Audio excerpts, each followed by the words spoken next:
15 August 2019 त्यानिमित्त सर्वांना मी शुभेच्छा देतो। आज या गोष्टीचे औचित्य साधून आपण एक आशाई स्त्री सशक्तीकरण संघटन केंद्राचं उद्घाटन केलेलं आहे। एक राष्ट्रीय संघटन आहे। स्वामी विवेकानंद बौद्धिक संस्था याला 11 ऑगस्टला 4 वर्ष झाली। त्यानिमित्तानं आपण 11 ऑगस्टला भगवद्गीतेची स्पर्धा घेतली। त्यानंतर आज 15 ऑगस्ट या निमित्तानं आपण आशाई स्त्री सशक्तीकरण संघटन केंद्र ओपन केलं।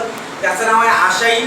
आशाई म्हणजे त्यात 2 शब्द येतात, आशा आणि आई। आशा म्हणजे एक्सपेक्टेशन, आपण या संघटनेकडून अपेक्षा करू शकता, आणि आई म्हणजे जी मायेची ऊब देते, अशी संघटना राहणार आहे।